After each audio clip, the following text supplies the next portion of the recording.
ആ finance commission നോക്കുമ്പോൾ പിന്നോക്കം നിൽക്കുന്ന സംസ്ഥാനങ്ങൾക്ക് അതിന് കൂടുതൽ, മുന്നോക്കം സംസ്ഥാനം നമ്മൾ മുന്നോട്ട് പോയിക്കൊണ്ടിരിക്കുകയല്ലേ, നമുക്ക് കിട്ടുന്ന കുറഞ്ഞ് 3.9% വിഹിതം കേന്ദ്ര നികുതിയിലുണ്ടായത് ഇപ്പോൾ 1.9%, 2.6% ജനസംഖ്യയുണ്ട്.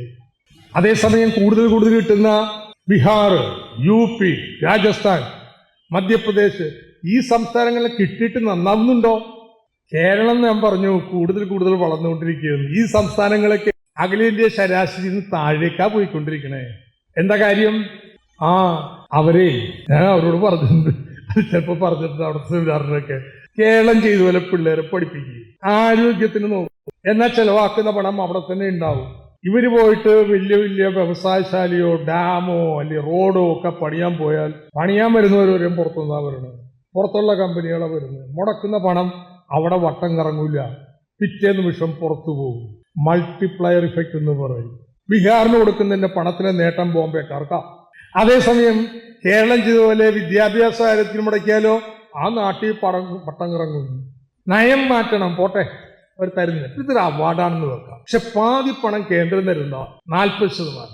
ആ കേന്ദ്രം സ്വേച്ഛ അവർ തരേണ്ടതിന് ഫിനാൻസ് കമ്മീഷനല്ല, ഫിനാൻസ് കമ്മീഷന് പുറത്ത് 60%, ഫിനാൻസ് കമ്മീഷൻ 40%, കേന്ദ്ര സർക്കാർ. കേന്ദ്ര സർക്കാർ 3 രീതിയിൽ അത് ഇടണേ.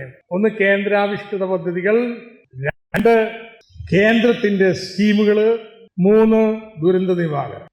3 ഫിനാൻസ് കമ്മീഷൻ തന്നില്ല. എന്നാൽ പിന്നെ കേന്ദ്രം തന്നെ ഈ ജോർജ് കുര്യനും സുരേഷ് ഗോപിയൊക്കെ മറുപടി പറയേണ്ടത് മലയാളിയോട് പറയേണ്ടതാണ്. ഈ കേന്ദ്രാവിഷ്കൃത സ്കീം ആശാ വർക്കേഴ്സിന്റെ അടക്കം മറ്റ് സംസ്ഥാനങ്ങൾക്ക് വാരിക്കോരി കൊടുക്കുമ്പോൾ കേരളത്തിന് തരുന്നത് മൊത്തം ചെലവാക്കുന്നതിന്റെ 1.6% മാത്രമൊന്നും, 2.6% ഉള്ള ജനങ്ങളുള്ള കേരളത്തിൽ എല്ലാ സ്കീമുകളും കൂട്ടിയിട്ട് ആ തൊഴിലുറപ്പ് ജനസംഖ്യാനുബന്ധമായി കിട്ടുന്ന രജിസ്റ്റർ ചെയ്യണം, അതുകൂടി കൂട്ടിയാൽ പോലും 1.6% കേരളത്തിന് കിട്ടുന്നത്. എന്തേ ഈ വിഭജനം? ഫിനാൻസ് കമ്മീഷന്റെ മാനദണ്ഡം ഒന്നതിന് ബാധകമല്ലല്ലോ. എന്നിട്ട് ഫിനാൻസ് കമ്മീഷൻ തരുന്ന പോലും നമുക്ക് തരുന്നില്ല. 2 കേന്ദ്രത്തിന്റെ സ്കീമുകൾ കൊണ്ടുവരുന്നു.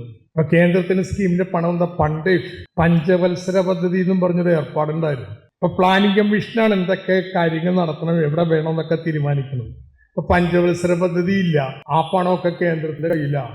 അതെടുത്തിട്ടാണ് ബീഹാറിനും UPക്കും ആസാമിനും ഒക്കെ വാരിക്കോരി കൊടുക്കുന്ന, ആന്ധ്രക്കും ഒക്കെ ഒരു പൈ സ്പെഷ്യൽ ഗ്രാൻഡ് ആയിട്ട് ഒരു പൈ തരാൻ തയ്യാറായിട്ടുണ്ടോ കേരളത്തിന്?